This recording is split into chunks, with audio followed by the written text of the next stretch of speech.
Building UK-Africa Collaboration for Soil Health and Crop Nutrition event. Next slide, please. Just wanted to run through a couple of pieces of housekeeping before we start. So please, if everyone could stay on mute throughout the talks. If you've got any questions for our speakers, then please put them in the Q&A box. You should see an option for that along the bottom, and mention who the question is for. And then in the Q&A session after the presentations, we can direct the questions to the right people and get some insightful responses, hopefully. The presentation section will be recorded, but not the collaboration session. And next slide, please. It would also be great, in order to facilitate more collaboration, which is one of the key elements of this event, if people could introduce themselves using the chat function, again, one of the options along the bottom. So it would be great if you could post the information you see there on your screen in the chat. So your name, organization name, what you can offer partners, and the expertise that you would need from partners. Also, if you could post your email address if you were happy to as well. But we can also facilitate any collaborations after the event and put people in touch with people they're interested in. Next slide, please. Before we dive into today's topic, I just wanted to give a brief introduction to who we are. Innovate UK KTN is part of the UK's innovation support system. We exist to drive change by building connections between innovators. And the specific project that we're part of today is AgriFood Africa Connect. So Innovate UK KTN leads on this project as part of the wider Global Challenges Research Fund AgriFood Africa programme, which aims to bring together innovative people and organisations across the UK and Africa to address key African agri-food challenges. So the purpose of today's event, we wanted to bring together a broad range of stakeholders and innovators to give everyone the opportunity to learn a little bit more about soil health and crop nutrition, why these matter to African agri-food systems, and the particular challenges that they're facing now and in the future. We also wanted to shine a light on some innovative solutions and how UK-Africa collaboration can accelerate their impact on African agri-food systems. The event is also an opportunity to connect with others to apply to round 6 of the Innovation Awards, the new funding stream we recently launched. I'm going to pass over to my colleague Joanna, who's going to explain a little bit more about the Innovation Awards, what they are, and how you can apply.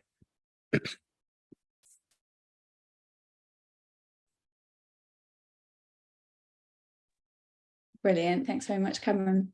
Yeah, so as Cameron mentioned, open currently are round 6 of the Innovation Awards. Oh, wait, one sec, let me just go back a slide. Yeah, so this is the 6th round. So the previous 5 rounds have funded about 70 projects so far, which have involved about 130 unique partners. And those are spread broadly throughout countries supported by ODA funding in Africa. So in round 6, projects must address African agri-food challenges, and they must represent a defined piece of research or innovation work focused on any agri-food area, from sort of farm to fork, on crops, livestock, agriculture or food. And they must be collaborative projects between a UK partner and an African partner. For this particular round of the Innovation Awards, there are 4 key areas which will be prioritised during the review process, of which soil health and crop nutrition is one. The other priority areas are crop loss due to birds, earth observation and livestock production. As I said, projects must be led by a UK registered business, charity or research organisation, working with a partner organisation based in one of the eligible African countries. And one of those partners must be a registered business. For these awards, we're offering up to £30,000 grant for 5-month-long projects that will start in September and end by the 30th of January 2024.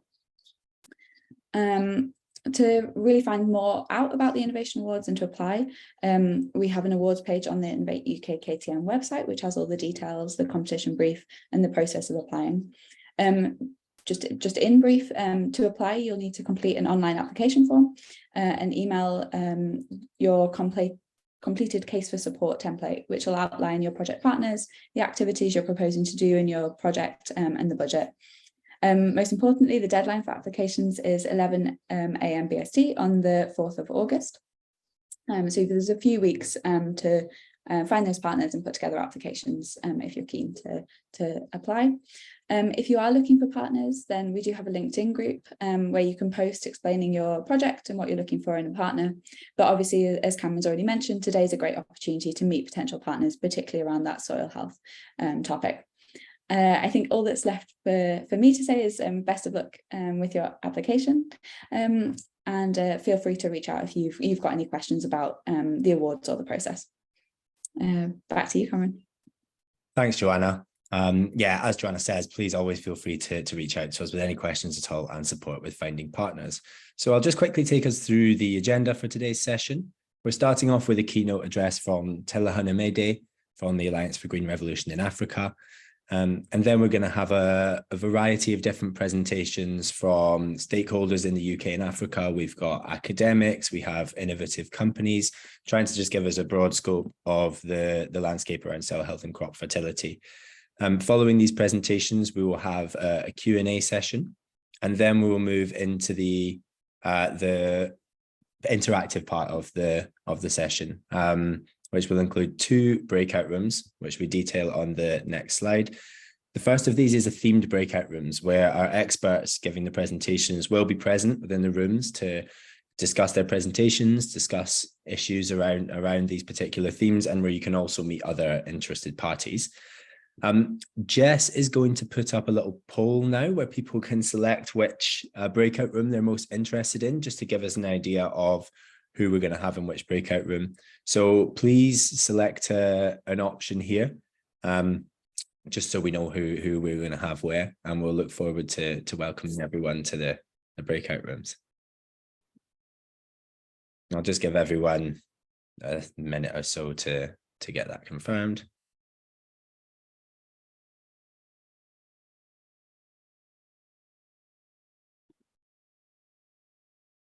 And Jess will collate the results of the poll and use that to set up the breakout rooms a little bit later. Jess, let me know when we're good to go in terms of getting the results through. Yeah, the number's still going up. Okay, cool. I'll just let you know when it's slowed down.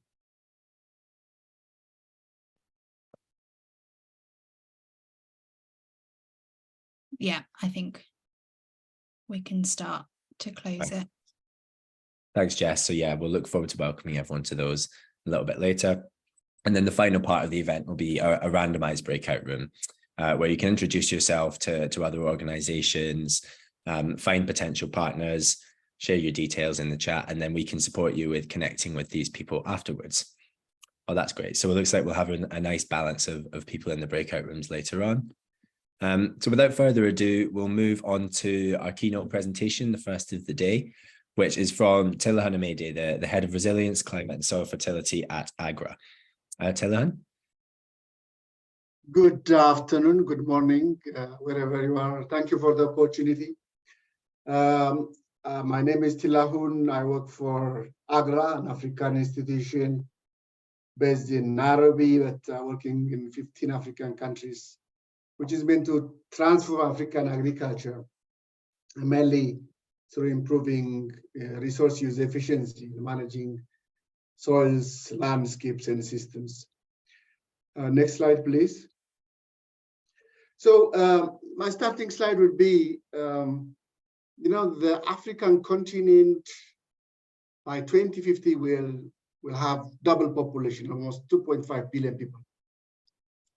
And the amount of food we produce currently is only 1/3 of what is required.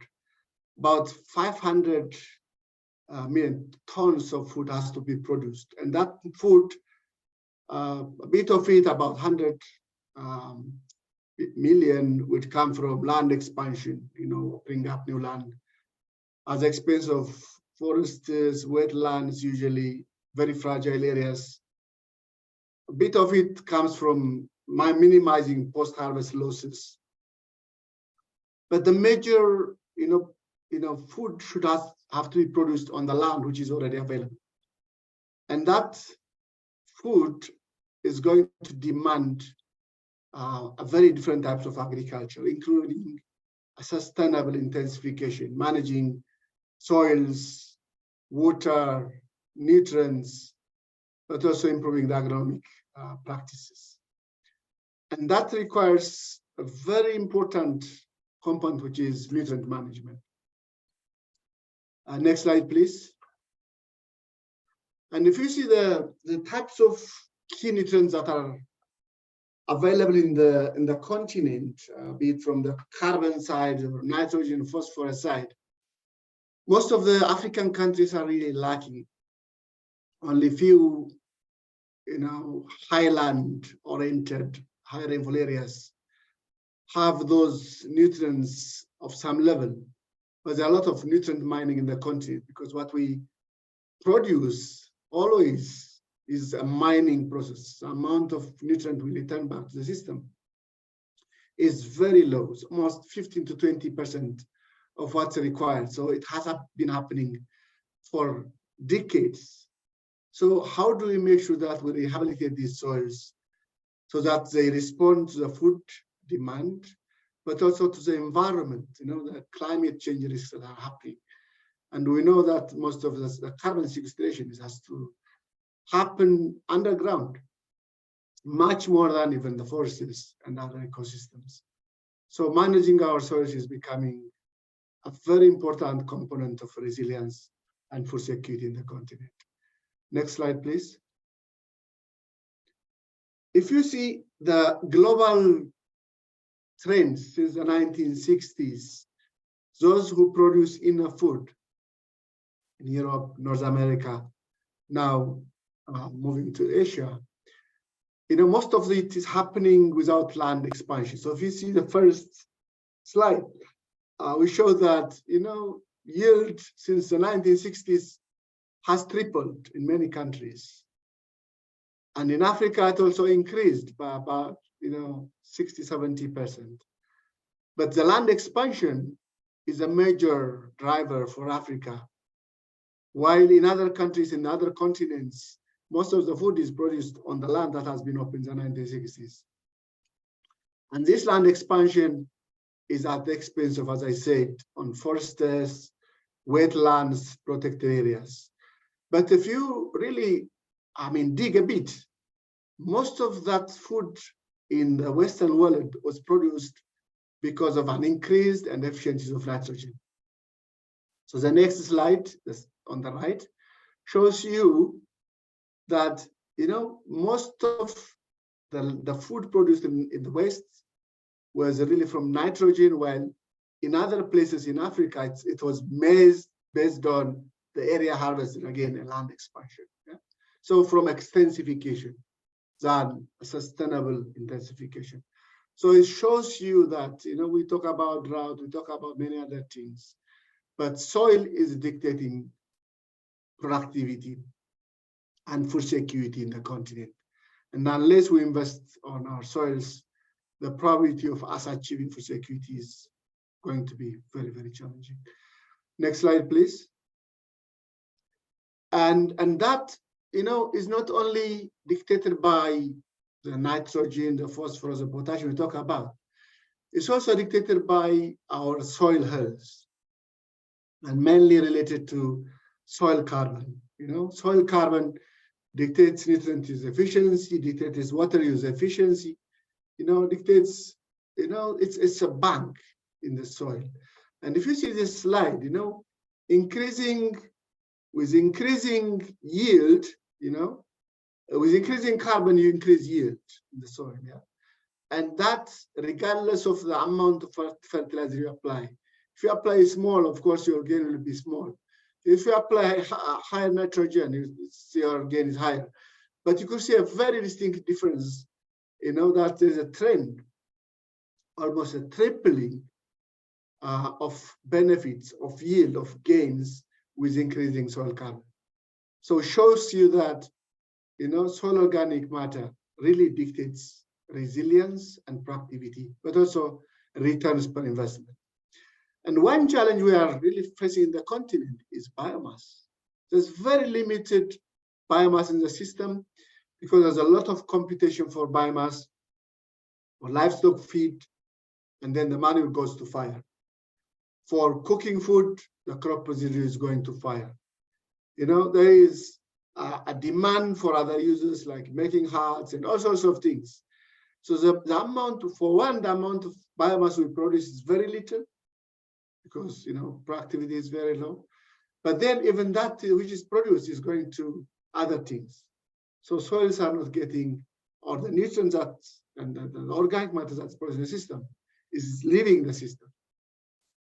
There's also a lot of movement of food, high quality food to towns, to cities, and that residue is not coming back to the system.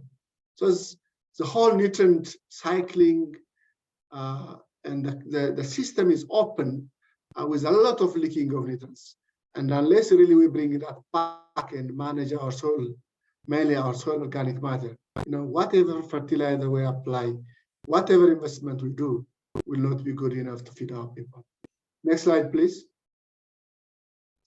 And that, of course, is then also aggravated by a very low amount of fertilizer used in the country. The amount in average in Europe is about 240, 250 kg per hectare, even now, after all this talk of climate change and minimizing nutrients. In Africa, the average use is 18 kg per hectare, imagine. And 2 tons of maize requires up to 60 kg in. So we are still depleting our system and we are not bringing back nutrients. So for us to have a sustainable food system in the continent, there should be, a deliberate, targeted fertilizer application for the system to respond to other things, including improved seeds and managing the ecosystem. Next slide, please. So what I'm trying to show you here is that the CGR system, I used to be a principal scientist in the CG. What we're trying to do is really, how do you target even that small amount of fertilizer to appropriate niches to the systems which are responsive enough? So this slide shows you a degraded landscape up there, and then a better landscape down, and it shows you that landscape positions.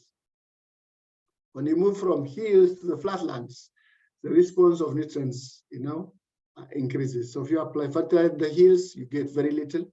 If you apply fertilizer in valley bottoms, in flatlands, you'll get high return.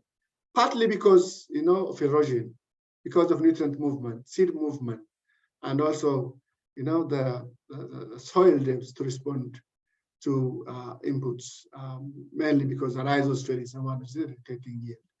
So we have already developed some guidelines where really, farmers can use and extension can use to target some of these options at a scale. Next slide, please.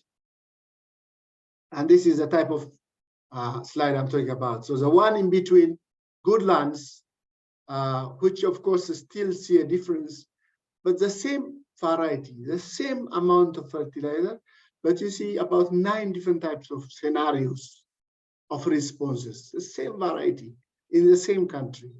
So this is about really targeting and knowing that in some places fertilizer will work, in other places you have to have, first the soil health improved, rejuvenated using genetic practices, agroecology concepts, cover crops, all sorts of things.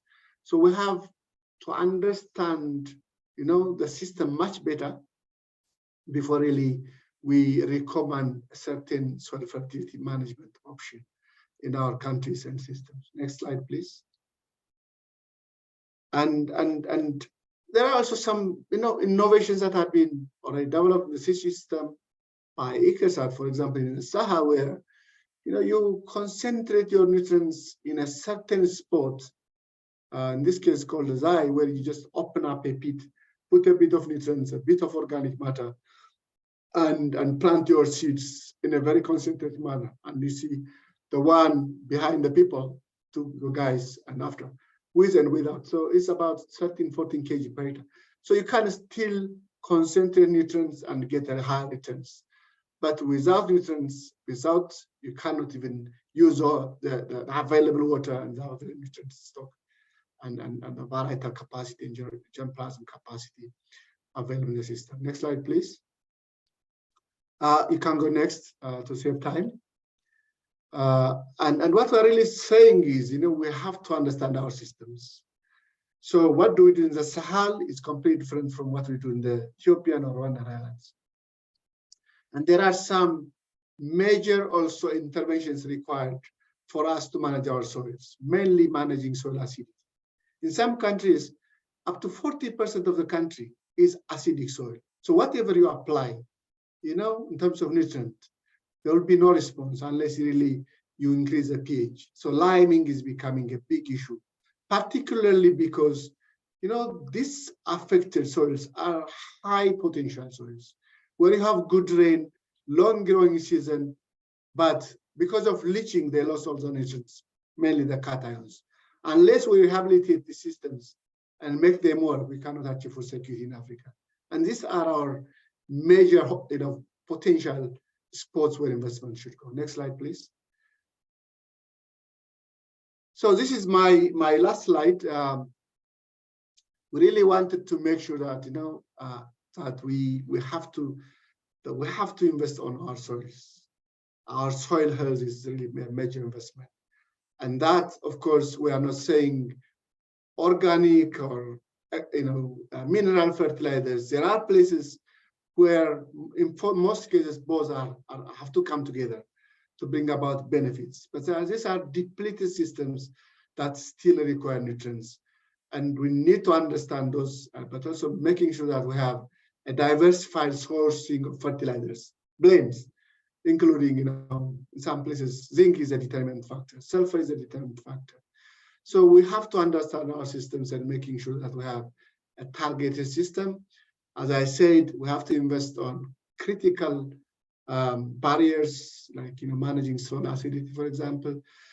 We have to support the private sector to bring in more biofertilizers, inoculants, for example, rhizobiums, phosphorus solubilizing bacteria into the system. We have to bring in our urban waste to the farming. There's a lot of nutrient loss and becoming a pollution, in some of our countries. We have to restore our systems and landscapes, regrading, managing erosion, making sure that whatever is available remains where it is, but also making sure that investment should go to renewable energy. People should have a certain energy options, so that they don't use biomass to cook food and to light the evening. Unless we have these renewables, solar is now becoming cheaper.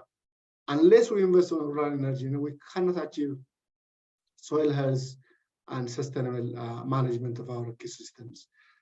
The extension system, of course, is a driver for all of this. How do we reach, with the knowledge we have on nutrient management, on soil health, on regenerative agriculture, to the farmers, making sure that they deliver context-specific information. And that, of course, requires building national capacity and policy. Thank you for the opportunity. I stop here, and if there is a question, I'll be happy to entertain. Thank you very much. Thanks so much, Tilahan. What a fascinating overview of the scale of the challenge facing African soils, but also some of the opportunities to innovate and collaborate to address those. I'm hoping some of the presentations we're going to hear and the rest of the event will cover off some of the great innovations. But yeah, that was brilliant. Thanks, Tilahan. So our next presentation is from Romney Jackson, Director of Silgen Animal Health. Romney? Good morning, everyone. So we formed a company here in UK with the aim of using slurry as a medium to inoculate soil with plant growth promoting microbes, both bacteria and so rhizobacteria and fungi. Next slide, please. Can you add the next 3 lines too, please? So just briefly, it contains 18 different bacteria and fungi, which are all plant growth promoting microbials of one sort or another. This really has 2 functions. One is the same as the first generation slurry additives, which only had between about one and about 4 bacteria, with an aim of making the slurry more liquid to reduce the smell, to reduce ammonia and H2S output. And we've added on top of that a large number of other microbials which have a very specific role, really, within the soil and within the plant as endophytes, for promoting growth, for reducing the amount of fertilizer you need to add. In fact, adding fertilizer reduces the efficacy of soil microbes. Next slide. And I'll add the next 3 as well, yes. So to summarize, really, we're looking at a significant increase. Here we're using it mainly in dairy farms with, and I'm aware that in Africa there's not so much slurry, not so many slurry systems. I worked in Africa in agricultural development for 5 years, and I'm aware of how few slurry systems there are, except in 1 or 2 situations. More recently been looking at its use in crops, and I'll get onto that at the end. So increase in grass quality and quantity, reduction in costs because you're reducing the amount of microbials, amount of fertilizer that you have to add, which has the biggest impact on reducing carbon footprint, in that nitrogen, 1 kilogram of nitrogen represents nearly 4 kilograms of carbon dioxide equivalent. I'm not sure that I'll go through all the individual roles in a short presentation of these microbes in soil, but they're very effective at solubilizing a number of different minerals, such as P and K, for instance, also sulfur, and they play a very important role in the uptake of these minerals within the plant and the transport of it within the plant. They play important roles in terms of direct effect on plants with auxins and gibberellins, plant hormones, and I'll perhaps move on to that a little bit more on another slide. Thank you very much. So in this slide, just looking a little bit more at plant growth promoting rhizobacteria and how they work. So there's both direct and indirect impact on plant growth. The direct impact is, as I said, with plant hormones, really, and with solubilization of minerals, with siderophore production, which solubilizes and makes iron available to plants. That's a double-edged sword in many ways, in that siderophores also enable these bacteria to take up iron and prevent their competitors from taking up iron, and starve their competitors of iron, which renders them almost totally ineffective. So they dominate, that helps them to dominate the rhizosphere, the area around the roots. They also have a very effective way of directly killing off any competitors that are not plant growth promoting rhizobacteria, using antibiotics, using hydrogen cyanide and various toxins and lytic enzymes. So they're very effective, given the right circumstances, at dominating the rhizosphere and enabling plants to grow much more effectively. Perhaps one of the main mechanisms it has for controlling plant diseases is with induced systemic resistance.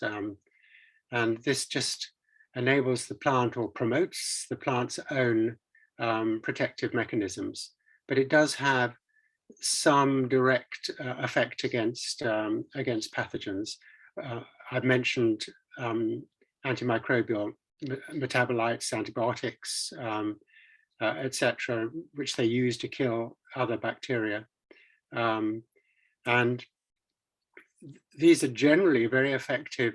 All these mechanisms put together are generally very effective at not only controlling viral, fungal, and bacterial pathogens, but also they're very effective at reducing pest problems. Next slide, please. So the plant growth promoting fungi actually have very similar benefits too in many ways, but they have three benefits that really stand out. And one is that they have perhaps more effective enzymes that they pump out. So they produce, or many of them produce, ligninases, which enables them to break down the much more woodier organic matter. They also act as transporters for plant growth promoting rhizobacteria. The bacteria travel along the hyphae like sort of super highways, really. And it's you'll never find growth promoting fungi without hyphae absolutely full of these bacteria. It's impossible to separate the two.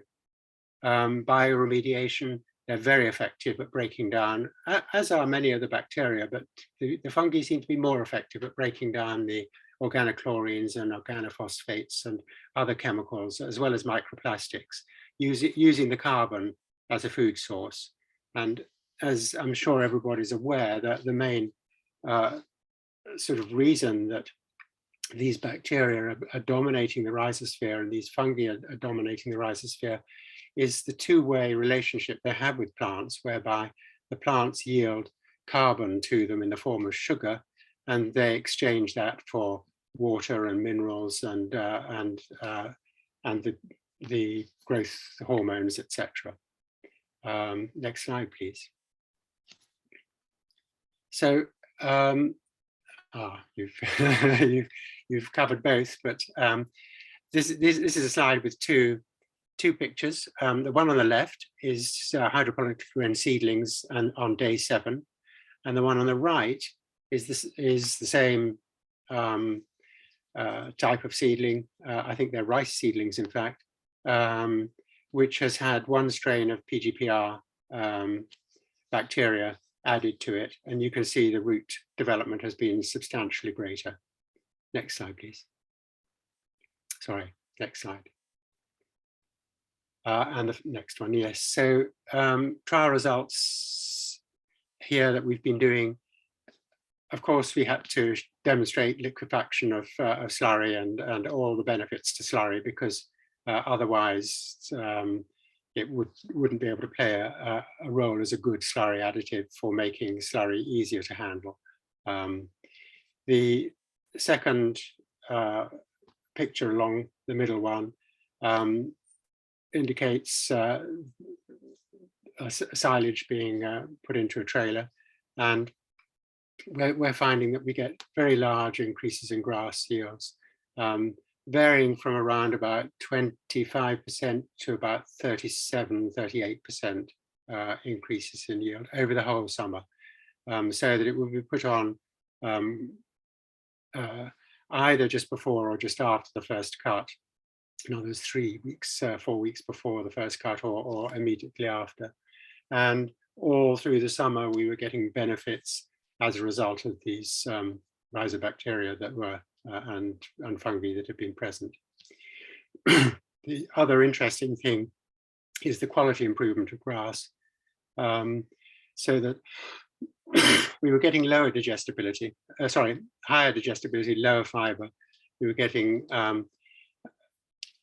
variable amounts of protein. It depended how it was cut, but on the whole, the protein levels were higher, much higher sugars, and very high mineral content in the grass, the soluble mineral content. Next slide, please.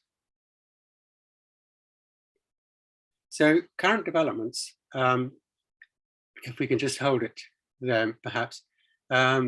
We've been carrying out, this is perhaps more relevant to the current audience than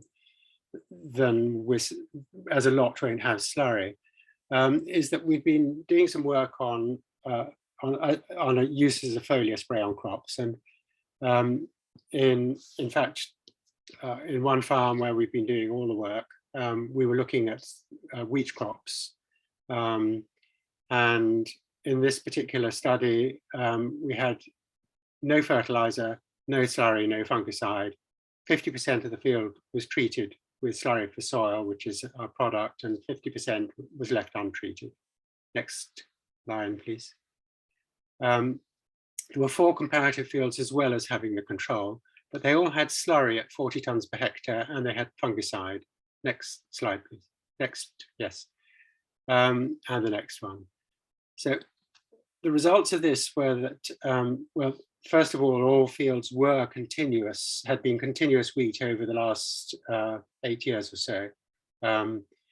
Wheat is quite a demanding crop, possibly not quite as demanding as maize, but the results of independent blind assessment 1 month pre-harvest, so this is only a couple of weeks ago, in fact,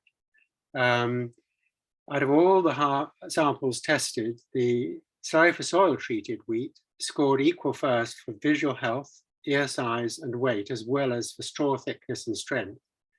So straw thickness and strength is of importance here, really, because of wind and rain flattening the crop and making it hard to harvest. Ear size and weight, of course, are of great importance. And visual health, we have a lot of problems here, particularly with fungi in wheat. And if it's not treated with fungicide, then you tend to have problems. One of the things that these plant growth promoting rhizobacteria and fungi do is that they protect against these fungi. And so far, this is looking quite interesting. And we're actually looking at the next stage, which is the development of a rather more specific foliar spray, rather than simply using our current one, which is designed for adding to slurry. Next slide. So thank you very much indeed. Thank you, Romney. Thanks for a great presentation. Really exciting innovation with potentially some seriously valuable benefits across the food system on many different types of crops. So next we have Sylvia Inyawira from Alliance for Biodiversity International, who's an agriculture and environment scientist, and she is going to be discussing soil organic carbon, the implications it has for crop fertility and soil health, and why it matters. Sylvia, are you there? Yeah, can you hear me? Yes, we can. Yeah, thank you, Cameron. Next slide. Yeah, so I would like to just briefly introduce the organization that I work for. I work for the Alliance of Biodiversity International and International Center for Tropical Agriculture, SWRT. It's an alliance of 2 organizations, Biodiversity International and SWRT.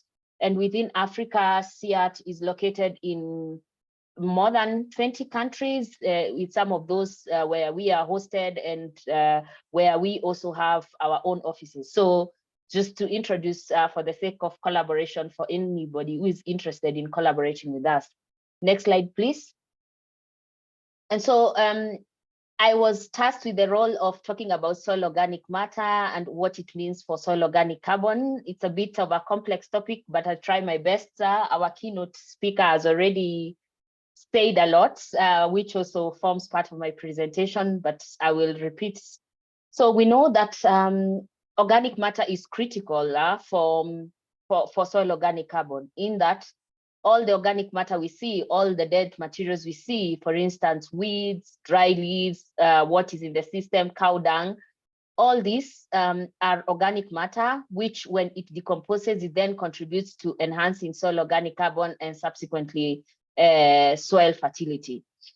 And we know that soils that are also poor in organic matter, or where there is no organic matter, also do bad in terms of productivity, and the productivity is low. Next slide, please. And so soil organic matter is a key determinant for ecosystem services within the environment. When you talk about climate mitigation, soil organic carbon sequestration is critical there. When you're talking about soil quality and soil fertility, soil organic carbon is also critical for production within the systems, for biodiversity, for food production. It's a critical component when we are looking about when we are looking on ecosystem services. And if our soils are poor, then we can't produce. And as a society, we can't sustain ourselves in terms of the production. Next slides, please. So as an organization, we've been doing a lot in terms of trying to understand what practices will be best in terms of enhancing soil organic matter and in terms of enhancing soil organic carbon sequestration. So, and as part of this, theater or the Alliance has been running trials that have been going on now since 2003. These are kind of experimental sites where we try to see what happens to the soil organic carbon, what happens to the yields under improved management practices. And some of the practices that we've been looking at include things like minimum tillage in combination with residues retention, rotation where we use maize rotated with nitrogen fixing crops such as soybean, intercropping, different rates of fertilizer applications, fertilizer that is nitrogen and phosphorus, and also the incorporation of manure into the systems. But what I'm about to show you is a little bit puzzling in terms of what this means for soil organic carbon. Next slide, please. So what we observed when we are looking at integrated soil fertility management practices that encompass the retention of crop residues, the application of manure, and also some level of nitrogen fertilizer into the system is that we still observe in these sites in Western Kenya, and also when we are looking at conservation agriculture, there is that the soil organic carbon is still decreasing, even with the application of all this, or the application of these practices or addition of nutrients into the soil. But this decline is slower, like if you compare the system that is a control with nothing, where doing nothing loses much carbon more drastically compared to a system that is for instance, in the slide, in the figure on your left, the system with no manure or residues loses more carbon compared to a system that has more inputs. So we have these issues of when you adapt management practices, improved management practices that can help in building up the soil. For some systems, you don't observe soil organic carbon sequestration directly, but you have this issue of avoided losses where you avoid more losses as a result of adopting those practices. Next slide, please. And as I also work on modeling, I apply biophysical models to understand the system better. What we also see is that in this system, even under projection, when you are looking in the long term, you also continue to lose soil organic carbon.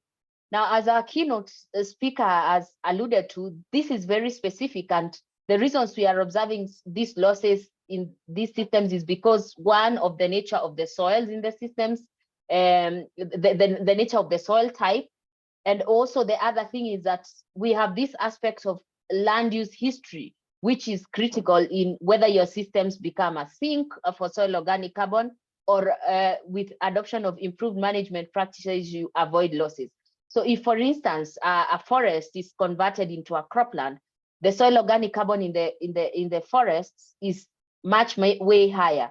And so if that system is on a trajectory of losing soil organic carbon, it takes a number of years to convert it back into a sink, just because the soil organic carbon in the forested system was way higher compared to what you see, for instance, in a cropping system or in a grassland system.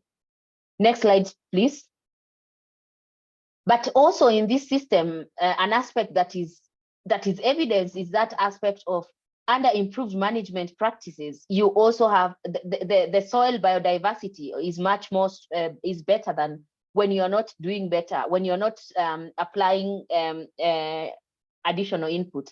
In this slide, we have a table illustrating for our trials, when you're looking at manure and in a combination with mineral nitrogen, like in fertilizer application, or conservation tillage or reduced tillage with residue retention, we find that in systems where you have a manure application and also nitrogen fertilizer, you have more bacterial richness and fungi richness, which in comparison to system where you have less of manure application, just because the soil is more diverse, there's more microbial activity.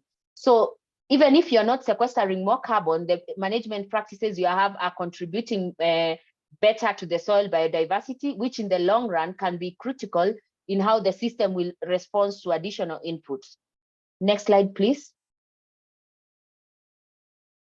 Yeah, I've already said it. So now, in addition to the annual cropping systems, we know that the systems here in the smallholder systems here in sub-Saharan Africa are more mixed. So you have farmers that are producing crop, but at the same time, they keep livestock. And part of our research at the Alliance, and that relates also to soil, has been the issue of perennial forages. I will say these are grasses, types of grasses that are then used and fed to the livestock. And one key thing we are also interested in, and which we have been investigating, is how are these soils the soils under these forage grasses responding to soil organic carbon. And this is just a plot indicating the changes in soil organic carbon that have been observed in some sites in the southern highlands of Tanzania after 3 years of planting these grasses under different, the x-axis is just the different types of grasses, and the combination also looking into the intercropping of the grasses with legumes, which can also be nitrogen fixing plants that can help in further improving productivity of the soil and which contributes further to enhancing soil organic carbon sequestration. But we see that for these sites, only 2 of the sites we were able to see a change in soil organic carbon, which are in Igowole and Mutwango in Mufindi in the southern highlands of Tanzania. But in the other sites, the variability, some of the variability was very large in some of the sites. But also 3 years, we have to also take note that 3 years is quite a small period of time to be able to observe changes in soil organic carbon at a large, because soils are slow, decomposition is a slow process, which takes a lot of time to also see the changes in soil organic carbon. And also, just to illustrate, we are having some of this demonstration trial because we expect that these forages can also contribute to not only soil organic carbon sequestration, but when they are planted widely within the smallholder farming systems we have here in Africa, they can also contribute to reducing erosion, which is also a key factor contributing to degradation of soils here in Africa and the loss of soil or soil losses leading to subsequent loss of soil organic carbon. Now, what next for us as an institution? Next slide, please. So we are currently also involved in projects that also test or look at agroecological practices. So practices that also have, in addition, reduced nitrogen fertilizer application, just to see if they are effective on their own in contributing to soil organic carbon sequestration, adding soil fertility. But as the keynote speaker has alluded to, the issue with the soils here in Africa is that they also have an issue of being limited in terms of some of the key nutrients. And some of these key nutrients cannot also be achieved without the application of additional inputs such as secondary and macronutrients of zinc, iron, that further contribute a lot to the soil fertility. So in addition to adapting like very context-specific practices that are already going on, it's important to note that some soils are just poor in terms of the nutrients that they have, where they will need additional application of fertilizer inputs. And we are also looking at deep-rooted forages. So we currently have a project that is undergoing in collaboration with our colleagues in Latin America, where they are testing different germplasms of forages to understand, or varieties, to understand which ones are more deep-rooted, which can be used in terms of sequestering soil organic carbon, even in the deep roots in the soil. And we are also planning to set up an experiment here in Kenya, where we look at how these deep-rooted forages go. We know that forages are critical because of dairy production. They help in enhancing dairy productivity. If they are improved and adapted well, they contribute in reducing methane emissions. So because if the livestock feeds on these forages that are more efficient, then they have less methane emissions to the environment. So this is a critical thing we are looking at, and also in terms of looking at what we can expect in the long term. What with climate change, are some of these solutions still viable in terms of soil organic carbon sequestration and how they contribute to taking up carbon in the soil, even under climate change scenarios? Thank you. Thanks very much, Sylvia. That's a fascinating presentation with some really interesting research and great insights into the types of management practices that can boost soil health and fertility. And next, to discuss an alternative means of boosting fertility, we have Laura Bishop, who is a market application specialist with Plant Impact. Laura, are you there? Great, thank you, Cameron. Hi everyone, pleasure to be here today. My name is Laura Bishop, and today I'm going to talk to you about biostimulants to improve crop production in Africa. Next slide, please. So very quick background on us. So we are a UK-based company. We are owned by a company called Croda, and our main biological research facilities are based at Rothamsted Research, which gives us amazing access to glass houses, field trials, lab equipment, but also some really specialist agricultural research equipment too. And essentially what we are at Plant Impact is a group of R&D people. We are molecular biologists, plant physiologists and agronomists, generating high quality field trials data and glasshouse data and looking to discover new biostimulants. The space in which we operate is synthetic and purified natural chemistries, and most of our products are a biostimulant embedded into a micronutrient or nutrient package. Next slide, please. So very briefly then, these are our current range of biostimulant technologies that are available to the market. I'm going to focus on the first two, which is CAT technology and Alethea technology. If you want to know more about the other ones, then feel free to get in contact with me. So next slide, please. So the first technology I want to talk to you about is this technology called CAT technology. This is a synthetic patented molecule which helps mobilize calcium within the plant, allowing calcium to get to tissues that would otherwise be deficient. Now, in the interest of time, I'm not going to give you a lecture on calcium mobility, but very briefly, we know that calcium moves from the roots into the xylem and is delivered to organs proportionally to the amount of transpiration. So that means that flowers, pods, and fruit are often deficient in calcium, even when there is ample calcium in the system itself. So what happens with calcium mobility is that with the CAT technology is that we get a delivery of calcium to the flowers, fruits, and pods, which gives us this agronomic benefits. And these benefits are things such as improving crop quality, improving shelf life and storage, really important for export markets, and increasing yield and marketable yield. Next slide, please. So this technology, CAT, is applied as a foliar spray. It contains calcium, zinc, and then the technology itself. This is work that we did in Zambia just this season, demonstrating an average yield increase of 13% on top of normal farm standard practices. So I've put all of the different locations there for full transparency. You can see that every location had a yield benefit, some more than others, and even in the higher yielding sites, we still saw an additional benefit. And we believe this benefit is coming from mobilizing the calcium into the flowers and reducing flower drop and pod drop. Next slide, please. And then Because of the nature of calcium mobility in all crops, this is relevant for a wide range of production systems. So here we can see some data on blueberries in South Africa. This was the application of the product named Inca being applied at 1 litre per hectare as a foliar spray for 4 weeks every week. And here we can see a 24% increase in the pressure of the treated fruit, so the firmness.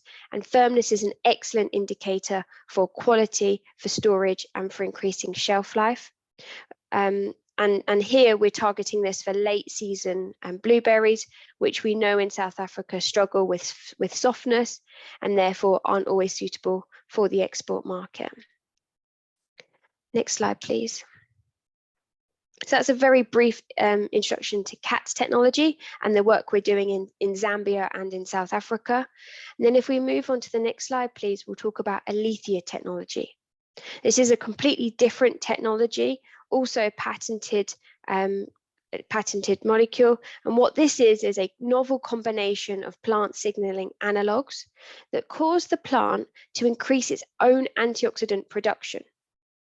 Now, the reason increasing antioxidant production is so important is because it can be used within the cells to neutralize the reactive oxygen species that are damaging to inside the cell. So by creating this environment in which the plant produces more antioxidant production, we reduce the amount of reactive oxygen species within the cells and therefore mitigate some of the effects of abiotic stress. This technology is very important to note here that this is for when the abiotic stress induces an ROS production. So that would be things like drought, heat, and salinity stress.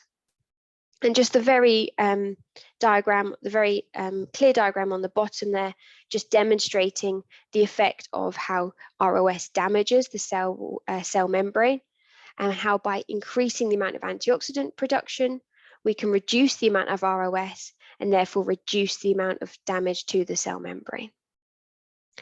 And then on the next slide, I can demonstrate the agronomic benefit of this. So this is an assay done at Lancaster University a few years ago, demonstrating the benefits of increasing antioxidant production. So both of those plants received a sublethal dose of paraquat. The reason we use paraquat is because it induces ROS production. But the plant on the right received Alethea and the plant on the left received water. This was a large replicated study, but we've pulled out 2 plants for the photo. And what you can hopefully clearly see is this demonstration of a increase in antioxidant production, giving the mitigation of that abiotic stress, so that ROS production causing significant damage to the plant on the left and not to the plant on the right. So what does this mean in reality? In terms of trialing this, we are selling this as a product called Banzai Bonus through our distributor UPL in West Africa at the moment. And we focused this on cocoa because of the abiotic stress that cocoa is under. And this was a huge project. So this is 200 trials in West Africa alone over 4 years. And we did this with both demonstration trials and small plot R&D trials. And because of the scale of it, we've incorporated sites of all different agronomic practices, from very basic production all the way through to good agricultural practice, crop protection, and fertilizers. And what you can see here, quite frankly, is quite a ridiculous yield increase. So this is a 37% dry bean yield increase with the application of Banzai across these 4 years of trials. And these sorts of claims we wouldn't be making unless we had these sorts of huge scale of trials. This product's being really successful in West Africa, primarily Cote d'Ivoire, Ghana, and Cameroon. And we're really excited to now start expanding this into other regions too. So for my final slide, I just wanted to talk about how we are using biostimulants to improve crop production across the whole of Africa, from South Africa to West Africa and everywhere in between. And we're doing this primarily through synthetic molecules, biostimulant technologies that are incorporated into a nutrient base. And we're working with some really good distributors across these countries in Africa, people such as Dux Agri, Bansella, and UPL, to really have people on the ground who understand the agronomy. And then we're providing the technology to support this increase in crop production. Now, we know that the growing conditions in Africa can be challenging, and this is one of many ways in which we can help support increasing that crop production. We are operating on a wide range of crops. So like I've shown you, we've got soybean, soft fruit, and cocoa data, as well as many others. And our focus is to very much be a scientific-based company. So all of our technologies have got a clear mode of action, independently verified, and high quality and robust field trials data to allow growers to make their own decisions on what they should or shouldn't be using. So thank you very much for your time. My 7-minute buzz has gone off. So thank you very much. All questions at the end. Thank you very much. Thanks so much, Laura. That was an excellent presentation. Some really exciting technologies being made with plant impact. Next, we have our final presentation before we take a short break and then moving towards the interactive session. So we've got George Nyamadzawo, who is a professor of soil and environment science at Bandura University, who will be discussing retention capacity in soils. Thank you very much, Cameron. Good morning, everyone.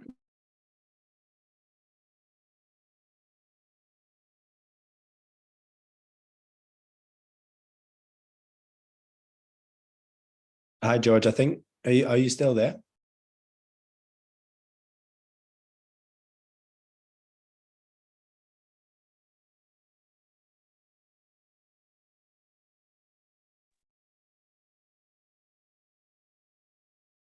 It looks like we might have lost George. So what I suggest doing is that we take our short break now and then come back afterwards, and we'll hear George's presentation, our final two presentations, and then the interactive session. So if we can all try and be back here for 11:10, so in 7 minutes time, and then we'll kick off with the next session. Thanks very much, everyone.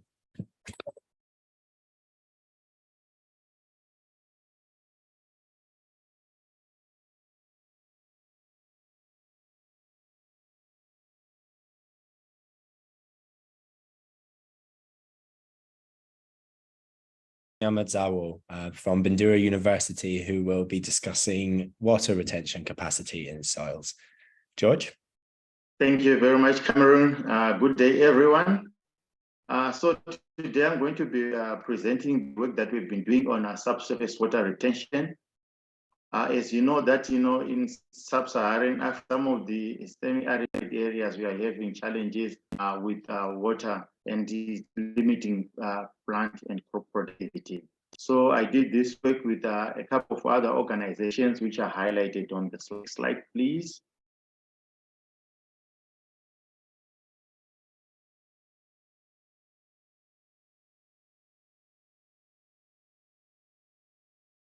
Next slide, please.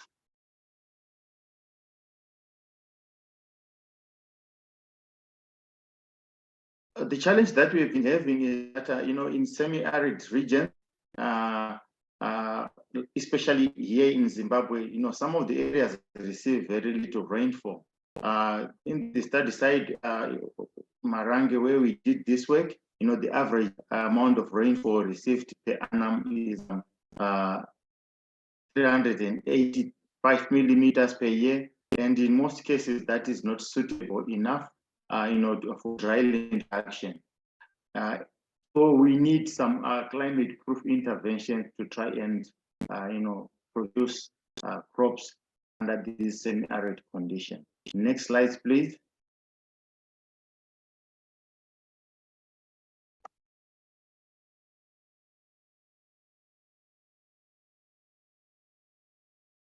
Can I have the next slide, please? Okay, thank you. So the technologies that we've been using include, we're looking at some of the simple technologies which farmers can use. And the first one that was appearing there, it was we're using tight contours and filtration pits. trying to make farmers use what they can afford, which is not a. And in addition, we have come up with an innovative solution where we are installing subsurface water retention membranes or subsurface water nets, which can retain water underground. We thought this was a noble idea because the membranes can play two roles, which is retaining the water underground, and nutrients are also retained underground, and this reduces leaching of the nutrients, especially when we have high rainfall events. Next slide, please.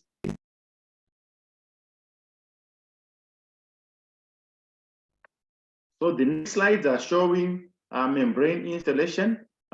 Before you do the installation, you have to do a capillary rise test. It will help you determine the depth where you are going to put your membrane. And for this soil in Marange, the capillary rise test, we came up with installation depth of 60 centimeters for the lower membrane and 40 centimeters for the upper membrane. Next slide, please.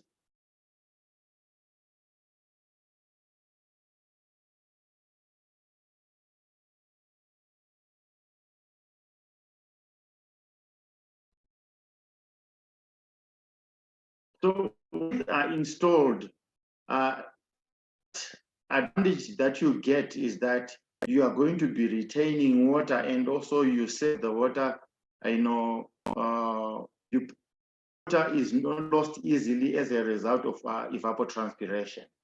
What you want is the plant to be able to bridge dry spells, especially when you have these meetings and dry spells. So this information that is appearing on the screen is just a brief description of the study area, the area where we did this trial, especially for the, we only received 447 millimeters of rainfall from October to May. The first 47 millimeters was not effective, so we could not plant. After planting, we received 400 millimeters of rainfall. We had two varieties that we use as our test crops. The first one being Pioneer 30G19, and also the Vita A variety, which is ZS500. And we also applied fertilizers, and we did apply several nutrient, soil health, and plant nutrient management strategies, which include weeding, timely application of fertilizers, and so forth. Next slide, please.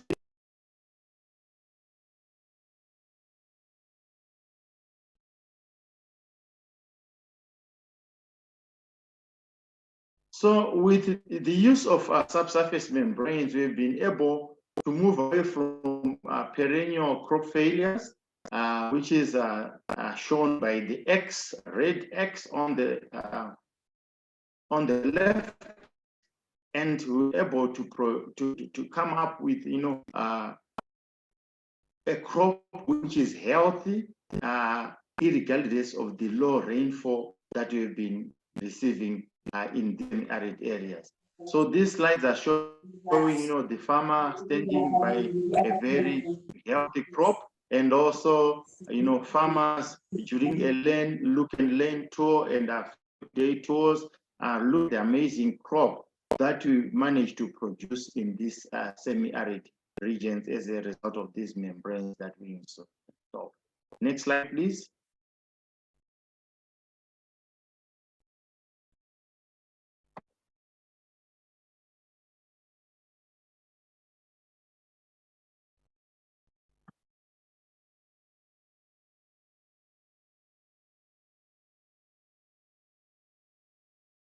Next slide, please.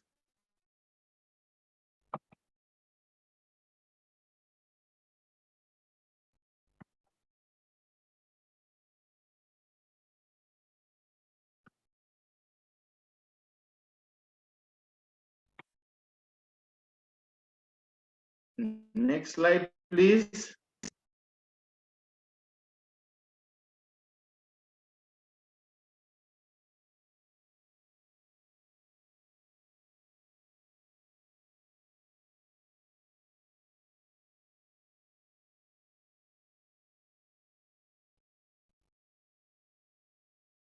farmers getting yields of as low as 300 to 100 kgs per hectare.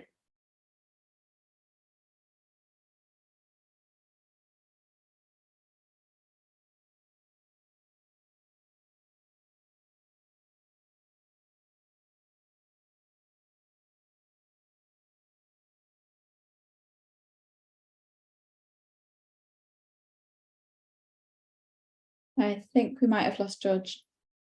Yeah, it looks like George has dropped out of the meeting. That's unfortunate. Apologies, everyone, for the technical issues we faced there. We'll be sharing the recording anyway, so you'll be able to have a look at all of George's slides. There's a lot of really good information in there. And it's a really fascinating project that's done a lot for improving how subsurface water retention can improve soil health and crop fertility. But we'll move on now to John Hayward, who is Director of Unium Biosciences, who will be talking about a range of crop enhancement technologies that Unium has. John?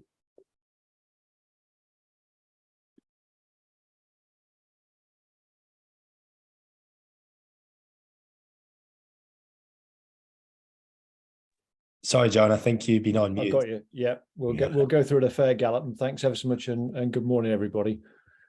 Can you keep going? Next one, please. So this is the global reach that we have at the moment. The darker green are commercial, the light green where we're doing trials and regulatory work, and the yellow dots are where we have our manufacturing sites. But you can see we do some work in the south of Africa, but not in the body. Next slide, please. So again, you can see there's a great opportunity where you will see hopefully some of our technologies might fit. Next. These are some of the technology partners that we work with, and we look to work with peer reviewable scientists from researching institutes around the world, and we take those research information and data and products, and we turn them into farmer practical solutions. Next. So again, what we do, we plug that into our database. We look at the plant physiology. We look at what these technologies do to that plant physiology, and what are the critical criteria around that timing and technique for things like nutrition that we can build into a product that will deliver reliable results. Next. So what we look at is programming. There are no silver bullets. There are no single solutions. You've got to look at a program of how you build and what you build with technologies to get reliable results leading through to yield and quality. Next. So we start with the research, as we said. We do our own proof of concept with small plot trials, large block farmer experiences, because that puts it in the hands of the practical people that will be using the product, and then minimum of 2, more likely 3 or 4 years before we bring the product to market. Next. And so then we will look to work with the different crop, look at the physiology, and build a specific program around the products that we have to provide the solution that everybody's looking for. Next. So here's just showing you some of the research that's done inside in growth chambers, etc. Some of the small plot works. Next. And then moving that on to sort of looking at on a large scale, how we look at our products and programs, etc. Next, please, Karen.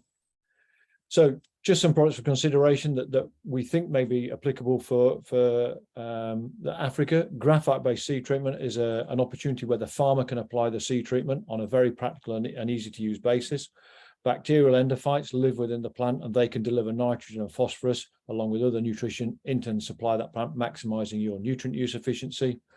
Scion is used to build nutritional robustness within the crop. 2-oxo is one from Los Alamos laboratories in the United States, which is assimilating nitrogen and sequestering carbon.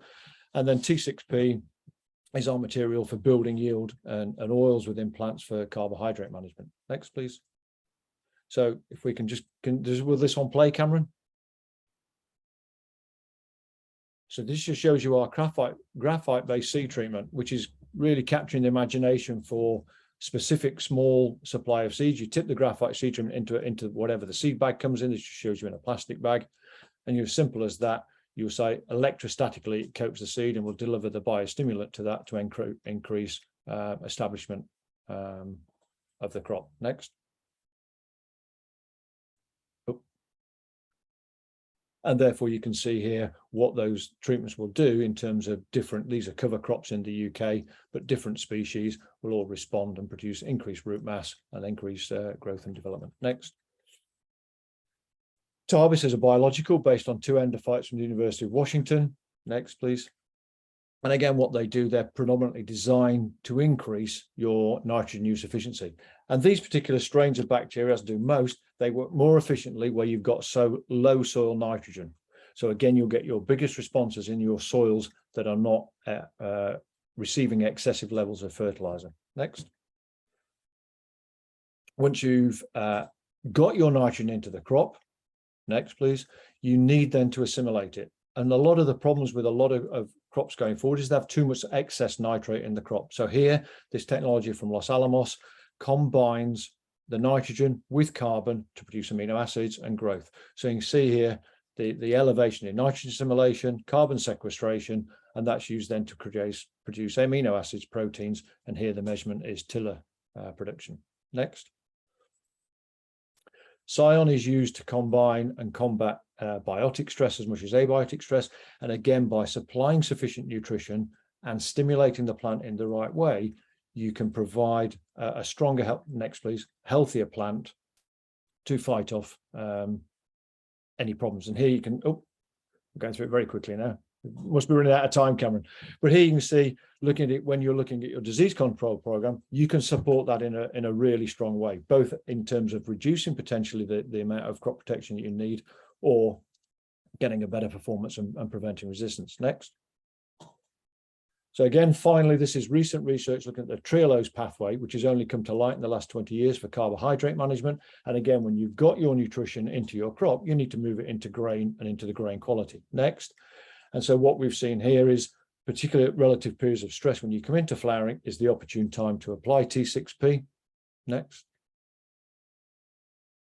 And you can see a very consistent yield response from doing this. One thing that we do, and back to the database we mentioned, you've got to link it with nutrition. The orange circle shows you where you don't get the results you quite anticipated. And this is where the crop was deficient in manganese and boron. So you have to link them all together and join the dots of the application. Next. But again, what's important is you can improve that nutrient density of the seed. So this is either providing better quality nutrition for feed, but also if you keep some of your seed and replant it, you've got better vigor and vitality for the following crop. So you have double options there. Next. So hopefully that's shown you it's not a single application to get the true solution. You've got to combine these to produce a program based on crop physiology and linking that with the nutrition. Contact us on all the usual social media addresses and happy to help in any other way. That's brilliant. Thank you very much, John. Incredible amount of ground covered in, I think, about 5 minutes there. I'm sure we'll have lots of people looking to get in touch to learn a little bit more about any of the products we've got there. And John will be in the breakout rooms at the end for people to discuss that stuff with him. So yeah, thanks, John. We're on to our final presentation before we move on to the interactive part of the event, which is Laura Atua, who is a senior lecturer in the Department of Horticulture at Kwame Nkrumah University of Science and Technology, discussing organic amendments and composting, and also their experience of a GCRF Innovation Award, which they were awarded previously. Laura? Yeah, thank you very much. And I'm happy to share with you my experience with working on organic amendments and how it's actually influencing soils on the fields of farmers we are dealing with here in Ghana. Next slide, please. So I'll briefly, my outline is just an introduction, which a lot of things in there has been actually addressed in some previous speakers and the keynote address actually. And also the benefits of compost as also one way or the other has been addressed. So we talk quickly about the composting process and the impact of the AgriFood project and other potentials. Next slide, please. Yes, nutrient mining definitely is a problem here in Africa. And you see this, the simple smallholder farmer attempting to keep up with its yields by just applying fertilizers and calling for fertilizers and applying them. And yet it's never kind of augmenting the imbalances that have already been created. And I would be using cocoa farming as an example, because we've been working with cocoa farmers and introducing them into composting their pod husk. And cocoa, in fact, is a very important commodity to Ghana. One of the major cash crops and foreign exchange earner to the country. And so once the soil is not able to give us the expected yields, everybody in the line of production is affected. The economy as a whole is affected. We've realized that organic amendments is a potential option for a sustainable means of remediation of cocoa soils and in general agricultural soils. Next slide, please. So if we should use organic amendments, the benefits have been addressed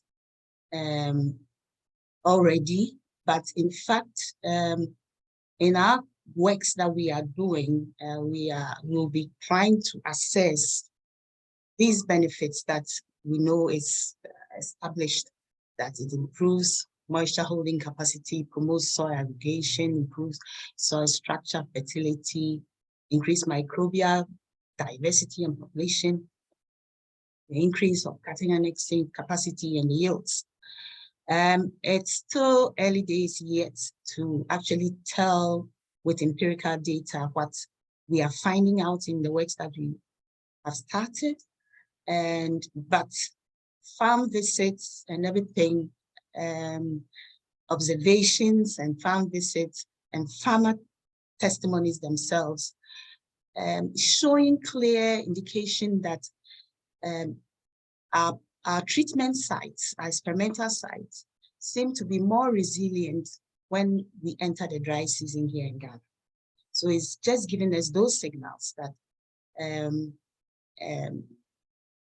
there's something good about composting our waste, and they see some form of resilience in the plants.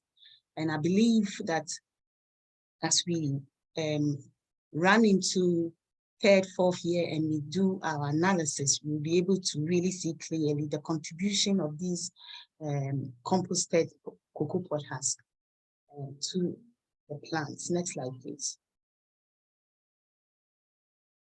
But composting generally, in fact, it's a controlled aerobic biological decomposition of organic matter. So with this in mind, we just know that we need adequate amount of organic matter to be fed on or broken down by microorganisms, specifically aerobic microorganisms.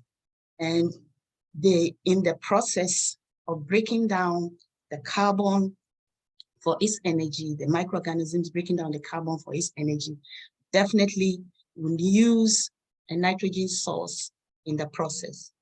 And so in constituting your composting heap, you make sure you have a nitrogen source, which is going to be used by these microbes in the breaking down of the carbon for their energy.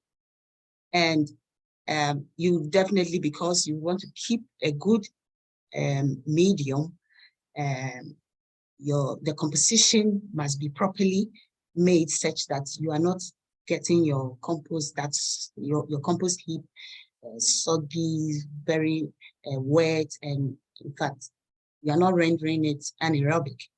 So for active composting, the conditions are optimized by managing aeration, water contents, porosity, and composition of the organic material. And in this, we see that it is possible to package this into very simple, stepwise, self-explanatory means for farmers to adapt so that they don't just waste their refuse or residue after they have done their harvesting with respect to the cocoa that we were working with. But in actual fact, we believe that it could be also done by other farmers, but with other crops, but that will need some other attention by way of researching a little bit more. Next slide, please. Yes, so this slide is just showing us a farmer who is learned this stepwise process, started gathering his pod husk, and on his farm, he has started doing the composting himself. It was out of the trainings that we actually delivered during our AgriFood project.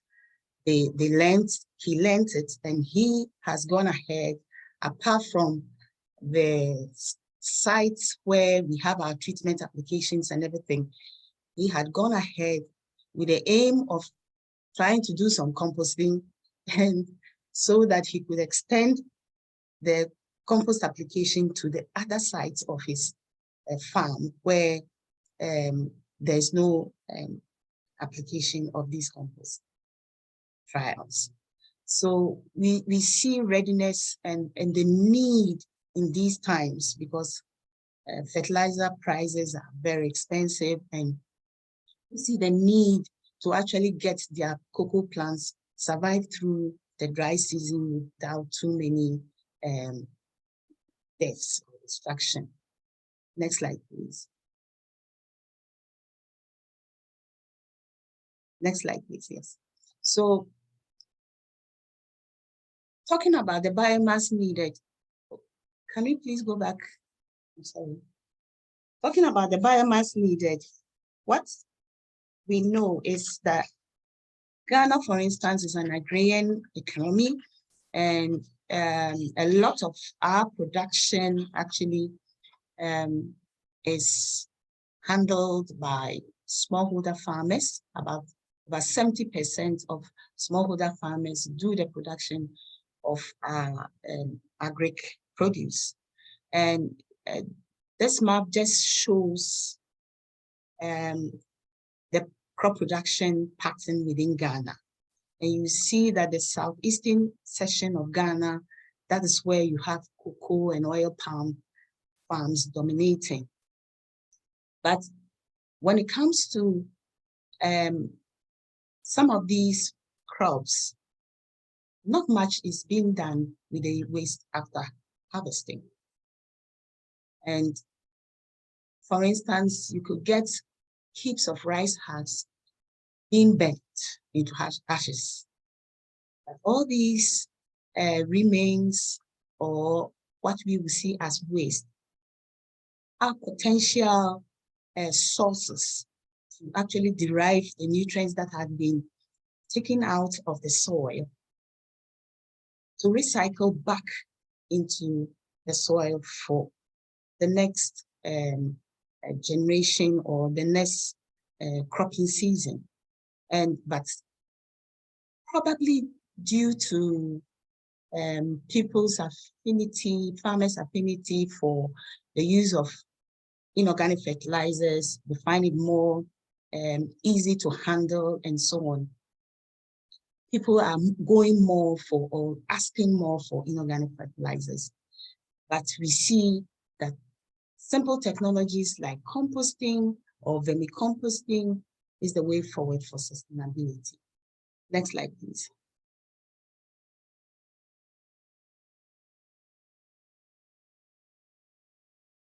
So upon our observations throughout our studies thus far, we are seeing very positive response of the use of organic amendments on old cocoa farms.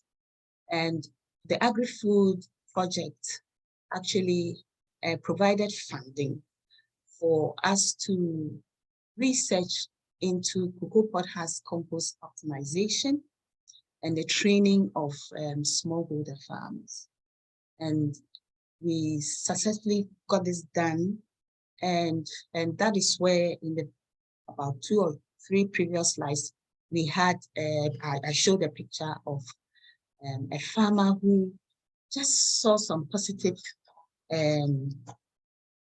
response of his cocoa plants, which have been treated by way of our experimental sites, and therefore had learned the technology and was running with it. In fact, we have flyers. We've been able to develop flyers, or should I call, yeah, a composting manual for cocoa itself, cocoa pod husk itself.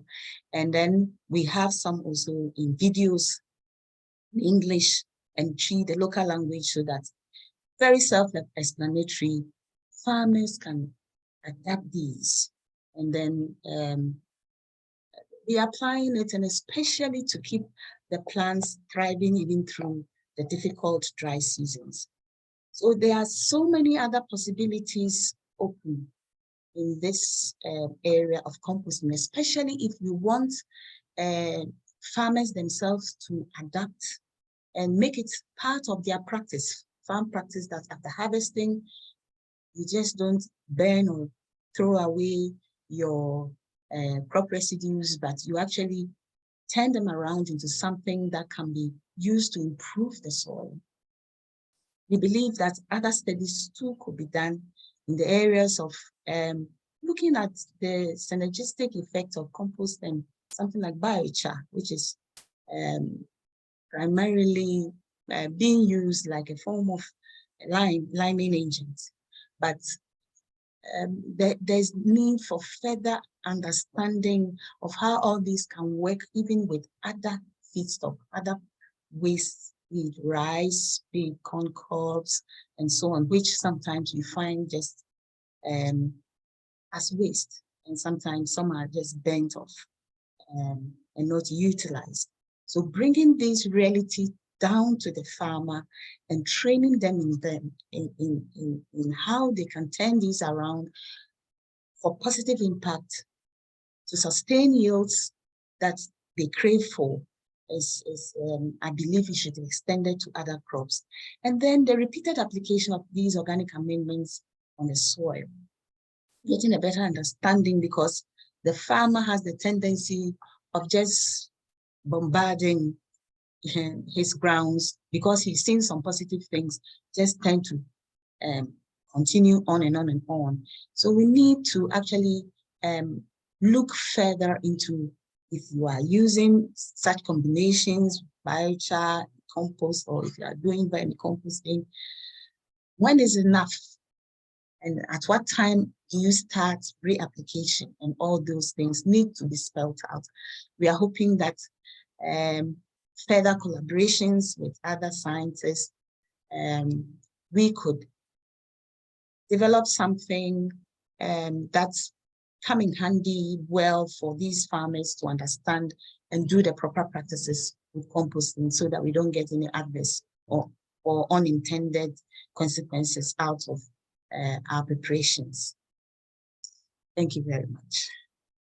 Thanks, Laura, for an excellent insight into the wide variety of organic amendments that people can use, and hopefully we can find some collaborators for some of those initiatives that you discussed at the end. So now we're going to move into the breakout room session. In the interest of time, we won't do a vocal Q&A all in the one room. Instead, if you have a question that you'd like to ask one of the speakers, please join the themed breakout rooms that my colleague Jess is about to present to us as options.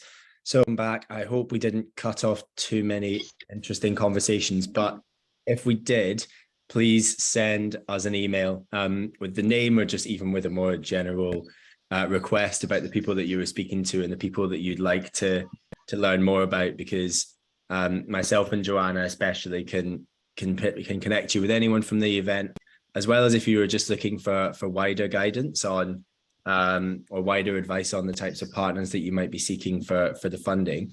Please let us know, and we can connect you with anyone that you spoke to. Both of our emails are up there. I've just copied and pasted mine into the chat as well. It'll be also be great for people to join the LinkedIn group. It's a really useful place to find partners and put in requests for the type of projects you'd like to do. Yeah, just to tie off, thank you so much everyone for attending.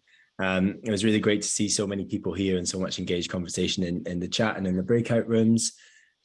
As I said, please let us know if you'd like to be connected to anyone, and use the LinkedIn group. And we'll look forward to hopefully having a bunch more collaborations and successful funding applications. Yeah, that's the end of the event now. Thank you very much everyone for attending, and we'll see you all again soon. Thank you.